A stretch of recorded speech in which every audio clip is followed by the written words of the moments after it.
If your WhatsApp bot today only knows to send a message to user only by their phone number, then you have built on the foundation which Meta is going to replace it completely. Right now in every single webhook where you might be receiving the phone number, in corresponding to that you might be receiving a new ID called as BSUID, and eventually the phone number is going to be disappeared. Using BSUID you cannot send message right now. In the later part of the video I'll explain why. But in future, you can only send messages to the user via BSUID only and not via phone number. So in this video, I'll tell you why you should adapt to this BSUID, how to adapt it, and what all the changes Meta might be bringing in the future so that you are not left behind. And in future, if your code breaks silently, you are very much aware why it is breaking and you are very much prepared for this change. So if you haven't seen my last video, please go and watch, but not right now. Just go and watch after this particular video, because in that video I have explained how Meta is bringing the username and BSUID in all theoretical manner. In today's video we are going to see practically. So hi everyone, my name is Lakshit and I left my job to start the AI and automation agency called as Nurik AI and a WhatsApp automation platform called as ChatSyncs, where we help businesses to grow and scale using AI and automation. So without wasting much time, let's get started. So before I actually show what we are getting inside the payload of Webhook, let me first walk you through that why Meta is making these changes and what the hell is BSUID. So BSUID is business scope user ID. So earlier we were identifying every user with the base of phone number. Okay, but phone number were too personal to give out the information for. Anyone who has the phone number, they can directly call you, they can spam you, they can share the phone number to other businesses, and everything was happening over there. And Meta is all concerned about privacy. Yeah, we know that. But now they are bringing this BSUID. So let's consider there is a person called Ramesh, okay, and there is one business, let's say Apple, and there is another business called as Microsoft. So whenever the Ramesh send a message to Apple's WhatsApp account, okay, the Apple will see some sort of ID, okay, and when Ramesh will send the message to Microsoft, Microsoft will also see some sort of ID, and both of this ID won't be same. So both the company, if they share the data, they won't be able to identify that this is the same person. So now this BSU ID is unique in corresponding to the company and the person combined. So this way Meta is trying to prevent your privacy by not giving the phone number. So now if you can see on my screen, we are seeing the from, the phone number, as well as from underscore user underscore ID, and also the user ID over here is the same thing. So as you can see, this is called as a BSU ID. So it has the country code dot some sort of random string number. Okay, then so now you might be thinking that you said that the phone number won't come, then we are seeing the phone number. So don't worry, I'll explain in the later part of the video why we are still getting the phone number. So but just to give you context, this is called as a BSU ID. So now your webhook might be receiving this BSU ID from April 2026. So Meta has started sending this BSU ID from April 2026. So now you might have heard about this thing. The Meta has launched username. Every influencer, every person is making the video on there is a username. Yes, I got you. I heard you. We have got the username, but in this payload, you might not be seeing that particular username over here. We have a profile name, but not username at all, because username is getting launched region by region.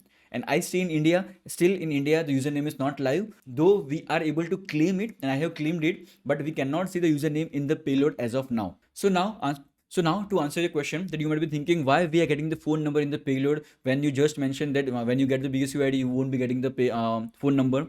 It is because there are three conditions that sends the phone number in the payload. First, you have contacted them in the last 30 days. So if you send them a message in the last 30 days, you would be getting the information in the payload. Second, they contacted you in the last 30 days. Okay. Third, you have saved that particular contact information inside your contact book. And now you might be thinking, what the hell is this contact book?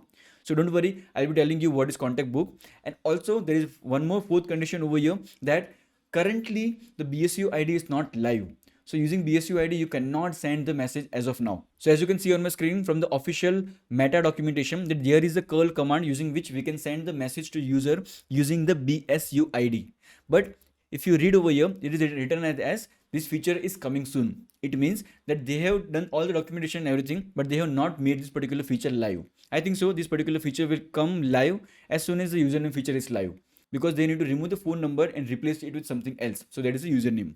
So now the another question might be running in your mind is that what is this contact book which you just mentioned over there, that there is a third way using which we can store the information of the user so that we receive the phone number. So if you look into my screen, this is the contact book. It says that to support a messaging thread continuity, a contact book feature that store WhatsApp user contact information is available. And how does this thing work? So using the API, we send a user interactive message where there is a button. It is called as share contact details. So whenever user click on the particular button, that particular contact information is sent to our bot, okay, and our bot save it. Okay, so as you can see on my screen, that there is a interactive button. When user pressed it, so we have shared the particular information. So now whenever the user press the button, so this is how we receive the information in the payload format. So if you see in the payload, we are getting information called as contacts. Okay, and in the context, we are getting the information of the user phone number as well as their business BSUID. So now let me tell you that where are the phone numbers still mandatory. So Meta cannot completely remove the phone number. There are certain scenarios where phone number are mandatory. So the auth template which we send will always require a phone number. Okay, the 1 tap, the 0 tap, and the copy code OTP templates permanently require a phone number, because the purpose of this particular template is to verify this particular phone number is true or not. That's the reason user will require the phone number to be there, because we need to send the OTP to their particular phone number. We cannot send the OTP to the particular BSUID because that won't verify that this particular phone number belongs to this particular user. So now how to prepare your bot today? So there are 3 changes to make right now. First, store BSUID along the phone number. Add a BSUID column to your contact table today. So every webhook already give it to you for free. Don't backfill it later, just fill it right now. Second, never assume that the phone number is present. Audit the code path. Wherever you have assumed that the phone number will be available, that assumption is wrong now. So if it is crashes or drop the message, it will silently fail and you won't even know. So never assume that the phone number is present. Third, now the BSUID is the primary key of whatever table you have stored the phone number, and the phone number is the lookup value. If you want to look up for a particular person using some phone number, now the phone number is just for that. And now your primary key is your BSUID. Now, if you see on my screen what works today and what is coming later. So store BSUID for every contact. Do this week because this is working right now. And this is coming from April 2026. Second, audit the code for hard-coded phone number assumption. Do this week. Cold contact can already miss the phone number. Restructure the contact identity around the BSUID. Okay, do this week. Fourth, request contact info via BSUID. This is perfectly working. You can go and request the contact information. Fifth, send text or template message via BSUID. This is not working. It's coming soon, written on the documentation. Sixth, username support in Webhook. This is also not live in India as of now, but in certain region it might be live. So you can check according to your region. Seventh, subscribe to user_ID_update. So now BSUID is not necessary that it is fixed for the user and the company. It may change. So there is one more event in the webhook called as user_ID_update. So we need to use this particular event, and whenever this event gets fires, we need to capture this event and update our table accordingly. So now the ground is already shifting.